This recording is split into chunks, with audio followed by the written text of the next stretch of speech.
Hi guys, good morning, good afternoon, good evening to you wherever you are today in the whole wide world. Woo, I'm glad to be back again. You see, I said I was going to try to do two more videos before the end of the year. So voila, this is video one. And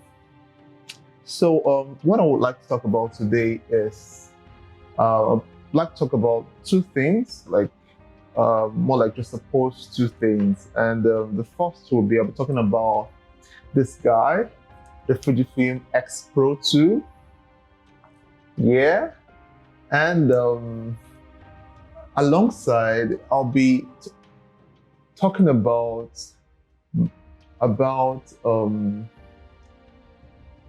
capturing feelings. Um,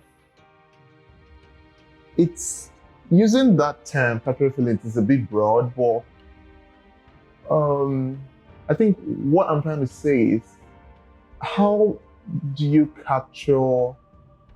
There's something there's a line that people use a lot, that, oh, don't capture what it looks like, capture what it feels like. So I think using that narrative, or using that quote as a byline, or a bylaw, as it is, for this video, I want to talk about what it means to capture feelings. How does your work ascend beyond just aesthetics to actually shooting what something feels like? And why I decided to talk about this camera alongside it is because year 2020, when there was the lockdown and lockups and what have you, the whole world at the time, I was by myself at home for months, because I know sometime in March that was when over here in Nigeria the lockdown actually started proper, and I had only this guy with me, like this what's it called, the Fujifilm X-Pro 2 with me, and I had it with the 23mm then. What you have here now is the 16 to 50, but then I had with the 23mm, and in essence, the real weight behind any work as a photographer this time, or as a creative, or as whether you're shooting stills or motion picture, the weight of your work is actually defined by how much you're able to convey, how much you're able to toggle with people's feelings, convey a message that really sinks into people's minds, into their souls. So feelings is like the real, being able to capture feelings, or capture what something feels like, is it should be the goal of every creative. In the early days, we're all fascinated about aesthetics, or beautiful work, amazing work. Oh, how did you compose that? But when you get to the DYDX, when you're in primary school, you're doing LCM, HCF, all those things. But when you get to secondary school, you start further maths, and maybe you go to the university, when you now start doing calculus, DYDX, the DYDX of photography, of whether it's photography or motion work, is being able to capture feelings. And it's something that I never really got around to do, or I never really gave it a thought until I think it was sometime in 2019, and I think it climaxed in 2020. Not necessarily climaxed, but like it was 2020. I think I had the full self-awareness to delve deep, to enable to create this, to shoot feelings, if I should put it that way. So there was a pandemic in 2020, and we had the lockdowns and the lockups, as it is, or as it was rather.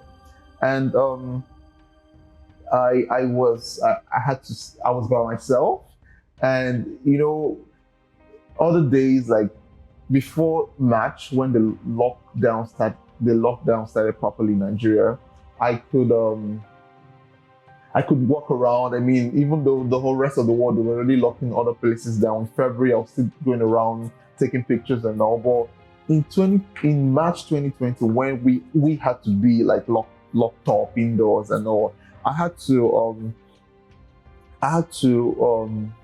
I still had to create, I had to still journal, I had to still do do photo stories and all. And I'll share the work I created like this work I'm speaking about, this capturing feelings kind of work. And I think it was then I had I had to literally actually do this. I had to be, when you know how they say, it's until you push the wall, like you know what you're made of, you get. So it was like, oh, everybody was locked up, and I had to there's something else called the power of broke. Like when you're out of options, literally, that's when you know how ingenious you can be. So because I couldn't go out I just had to be indoors. So that was when I had to explore, delve deeper. I literally, all of a sudden, I started seeing lights differently. I started seeing shadows differently. And one thing I learned is that the journey to being able to capture feelings, or to adequately capture feelings, begins by self-awareness. And it can be summarized thus: like, until you know how to journey inwards, you won't make much sense outwards. So what then happened was, it was because of how first of all, because of the fact that we're all indoors, I literally had to I literally began rather to see meanings meanings beyond the surface. Like, oh, maybe before, maybe in my head I'm already imagining how I'll be maybe in Ojota, in the pedestrian bridge, waiting for people to move around, that kind of thing. I'm already excited at that prospect. But now, because I'm indoors, I literally had to start seeing. I literally had to recondition myself, or literally slow myself down to see life within me, see life around me, to re-advise myself that, see, life isn't aside, life is in me. Life started, you know how they say charity begins at home. So everything starts with me here. So I can as well start living from here outside. So I shouldn't wait till I'm able to go outside or meet or in the presence of people to create. And that was when I just started paying more attention to the light, to the shadows. And I think that year, and with this guy, I think I captured what would be some of my best work. And what I even thought to actually do like an ode to this camera is because I've been contemplating.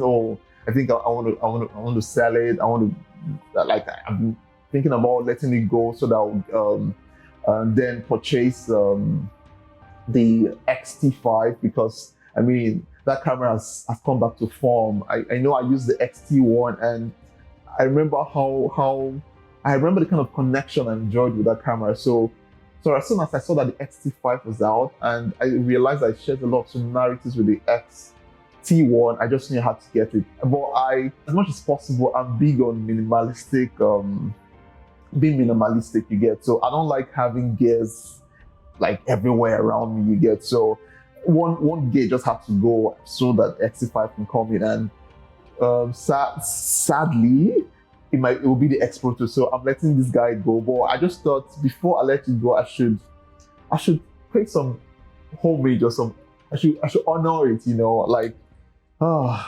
I think I created my best work that year with this guy, and I'll share those pictures. And I think the lesson, or what I hope that you're able to take from this video, is to learn to slow down, to prioritize moments, to pay attention to feelings. Like I mentioned in the last video I did, I talked about how the work we create, as the things we create, or the work we do as creatives, comes from our soul. And our soul is the seat of our emotion, our will, and our mind. So if you're not attentive, if you don't pay attention to that side of you, I doubt that you're able to create the kind of work that would get people to connect to that side of them.